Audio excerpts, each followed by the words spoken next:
पाकिस्तान की सत्ता, फौज, आईएसआई, चीन, अमेरिका, ईरान और इमरान खान, इन सबके बीच चल रही एक खामोश जंग, जिसने सिर्फ इस्लामाबाद की राजनीति नहीं बल्कि पूरे दक्षिण एशिया की सामरिक तस्वीर को बदल कर रख दिया है। एक ऐसा खुलासा सामने आया है जिसने पाकिस्तान की सत्ता के अंदरूनी खेल, फौज की भूमिका, चीन अमेरिका की खींचतान और इमरान खान की सत्ता गिरने की कहानी पर नए सवाल खड़े कर दिए हैं। क्योंकि अब दावा किया जा रहा है कि पाकिस्तान के मौजूदा फील्ड मार्शल आसिम मुनीर ने कभी ईरान से सीधा टकराव मोल लिया था, चीन को सैन्य सौदे का प्रस्ताव दिया था और बाद में अमेरिका के रणनीतिक हितों के सबसे भरोसेमंद चेहरों में से एक बन गए। खोजी वेबसाइट ड्रॉप साइट द्वारा लीक किए गए डिप्लोमेटिक दस्तावेजों और गोपनीय केबल्स ने पाकिस्तान के सत्ता के उस चेहरे को उजागर करने की कोशिश की जो आमतौर पर कैमरों और आधिकारिक बयानों के पीछे छिपा रहता है। इन दस्तावेजों में आसिम मुनीर के काम करने के तरीके, ईरान के साथ उनके तनावपूर्ण रिश्ते, चीन के साथ असफल सामरिक सौदे और इमरान खान के साथ उनके टकराव को लेकर बड़े दावे किए गए हैं। कहानी की शुरुआत होती है साल 2019 से। उस समय इमरान खान पाकिस्तान के प्रधानमंत्री थे और आसिम मुनीर आईएसआई यानी इंटर सर्विसेज इंटेलिजेंस के प्रमुख। आईएसआई पाकिस्तान की सिर्फ एक खुफिया एजेंसी नहीं मानी जाती, बल्कि उसे पाकिस्तान की सत्ता के सबसे ताकतवर और सबसे प्रभावशाली केंद्र माना जाता है। कई विश्लेषकों का मानना है कि पाकिस्तान में चुनी हुई सरकारें बदलती रहती हैं, लेकिन असली शक्ति हमेशा फौज और खुफिया ढांचे के हाथ में रहती है। अप्रैल 2019 में इमरान खान एक अहम राजकीय दौरे पर ईरान पहुंचे। उस समय पश्चिम एशिया में तनाव बढ़ रहा था। अमेरिका और ईरान के बीच टकराव चरम पर था। डोनाल्ड ट्रंप प्रशासन ईरान पर लगातार आर्थिक और सामरिक दबाव बना रहा था। दूसरी तरफ पाकिस्तान और ईरान के बीच भी सीमा सुरक्षा को लेकर तनाव बना हुआ था। बलूचिस्तान का इलाका, जो पाकिस्तान और ईरान की सीमा तक फैला हुआ है, लंबे समय से विद्रोह और उग्रवादी गतिविधियों का केंद्र रहा है। ईरान का आरोप था कि पाकिस्तान की धरती का इस्तेमाल ईरान विरोध तत्व करते हैं, जबकि पाकिस्तान का कहना था कि सीमा पार से भी अस्थिरता फैलाई जा रही है। ऐसे माहौल में इमरान खान का ईरान दौरा बेहद महत्वपूर्ण माना जा रहा था। उम्मीद थी कि दोनों देश सुरक्षा सहयोग को मजबूत करेंगे और सीमा पर स्थिरता लाने के लिए साझा रणनीति बनाएंगे। लेकिन इसी दौरे के दौरान एक ऐसी घटना हुई जिसने आगे चलकर पाकिस्तान की राजनीति और फौजी ढांचे को पूरी तरह बदल दिया।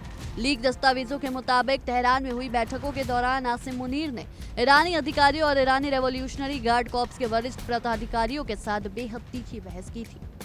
दावा किया गया कि मुनीर ने कूटनीतिक भाषा छोड़कर आक्रामक और टकराव वाला रवैया अपनाया।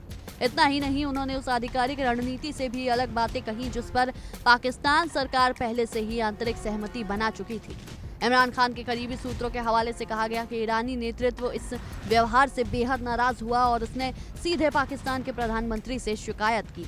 यानी जो दौरा रिश्ते सुधारने के लिए था वो अचानक तनाव और आत्मविश्वास की वजह बन गया। विश्लेषकों का मानना है कि अगर उस समय पाकिस्तान और ईरान बलूच विद्रोह और सीमा सुरक्षा पर मिलकर काम करते तो यह अमेरिका की उस नीति के खिलाफ जाता जिसमें वॉशिंगटन ईरान को क्षेत्रीय स्तर पर अलग अलग रखना चाहता था। यही से एक बड़ा सवाल खड़ा होता है कि आसिम मुनीर सिर्फ पाकिस्तान की सुरक्षा रणनीति चला रहे थे या फिर वो अमेरिका के बड़े सामरिक हितों को भी ध्यान में रख रहे थे। दस्तावेजों में दावा किया गया कि ईरान के साथ तनावपूर्ण व्यवहार के बाद जून 2019 में इमरान खान ने आसिम मुनीर को आईएसआई प्रमुख के पद से हटा दिया। मुनीर का कार्यकाल सिर्फ 8 महीने का रहा, लेकिन पाकिस्तान की सत्ता में कहानी इतनी आसानी से खत्म नहीं होती।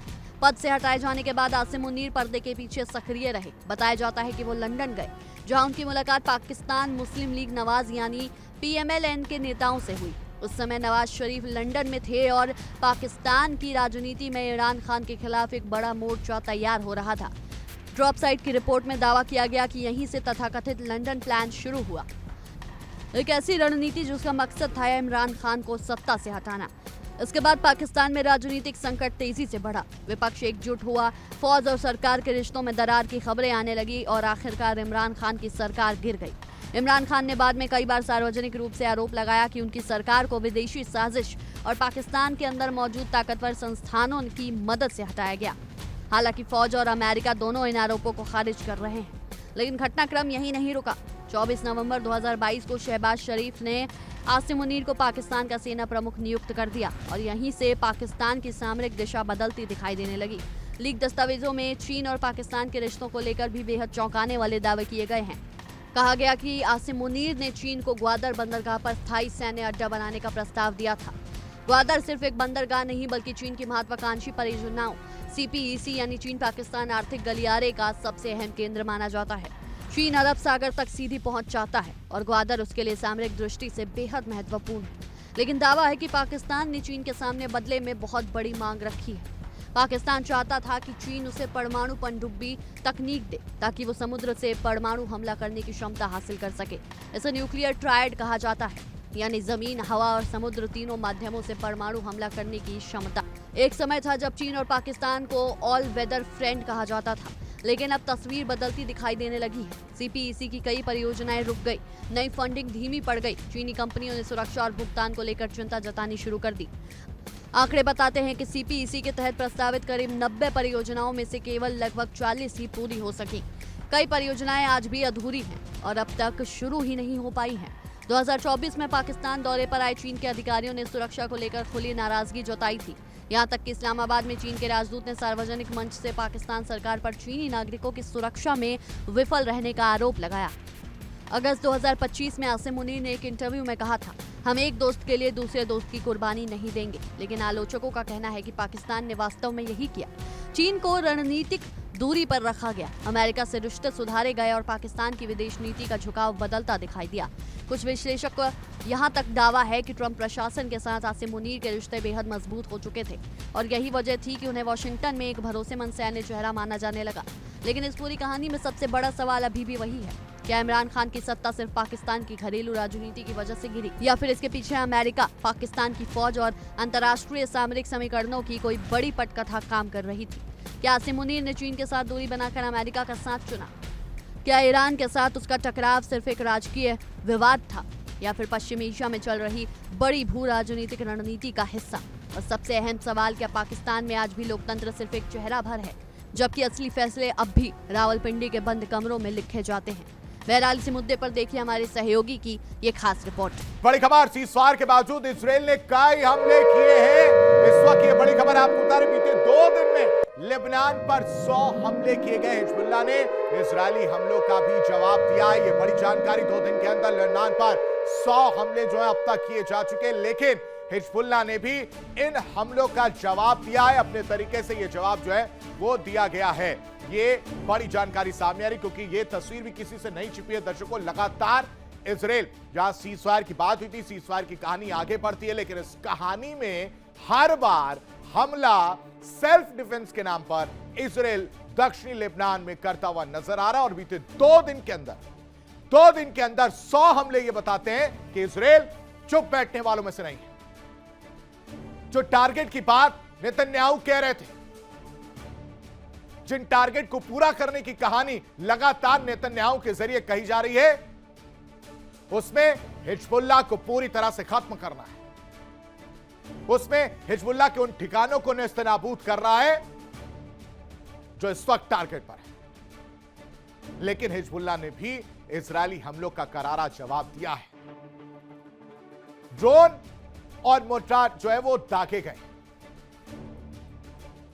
लेकिन अमेरिकी रक्षा विभाग और इस रक्षा विभाग ने साफ कर दिया है कि अगर जरूरत पड़ी तो सैन्य कार्रवाई दोबारा शुरू की जा सकती है। अगर ऐसा लगेगा कि ईरान नहीं मान रहा है तो सैन्य कार्रवाई होगी। रक्षा मंत्री पीट हेगसेथ कहते हैं कि हालात बिगड़ने पर हमले 23 किए जाएं और उसकी पूरी प्लानिंग, पूरी योजना तैयार है। यानी अमेरिका ने ईरान को दहलाने और नक्शे से मिटाने के लिए प्लान भी तैयार कर लिया। सूत्रों के मुताबिक अमेरिका अगले हफ्ते फिर से ईरान पर हमलों का नया फेज शुरू कर सकता है। यह बड़ी जानकारी आपको बता रहा हूं। गौर करने वाली बात यह कि अमेरिका और इजराइल दोनों पहले की तरह मिलकर ईरान के खिलाफ युद्ध की तैयारी कर रहे हैं। साथ में खड़े क्योंकि दुश्मन एक है, साथ में खड़े क्योंकि टारगेट एक है, और इंतजार बातचीत का है। अगर ईरान के साथ बातचीत बिना किसी नतीजे के खत्म होती है तो महायुद्ध होना तय है। तो युद्ध और लड़ाई, दहशत, अटैक, ये सब कुछ देखने को मिलेगा। यानी अमेरिका, इजराइल और ईरान इस समय बारूद के ढेर पर बैठे हैं। दुनिया में अगर इस पर मुहर लगती है महायुद्ध 2.0 की, तो महाप्रलय जो है वो आ जाएगा। और इन सब की वजह से क्या होगा वो समझिए, क्योंकि तीसरे वर्ल्ड वॉर की आहट से दुनिया सहमी हुई नजर आ रही है, डरी हुई है, क्योंकि ना ये मानने को तैयार है ना ये झुकने को तैयार है, ना वो इनकी शर्त मानेंगे, ना ये उनकी शर्त मानेंगे। और इसकी वजह से तीसरे विश्व युद्ध की आहट सुनाई दे रही है। दुनिया सहमी हुई है, क्योंकि दुनिया में महाप्रलय आ सकता है। तीसरे वर्ल्ड वॉर की आहट से दुनिया डरी सहमी बैठी हुई है, सबकी निगाहें टिकी हुई हैं। ईरान पर हमले की उल्टी गिनती शुरू हो चुकी है,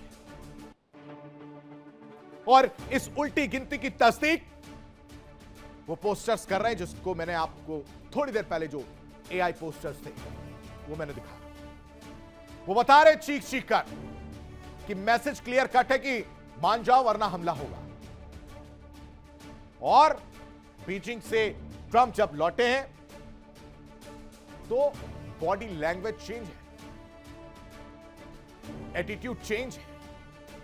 डोनाल्ड ट्रंप का वॉर मोड ऑन नजर आ रहा है। अमेरिका, इजराइल ने अब टारगेट सेट कर लिए।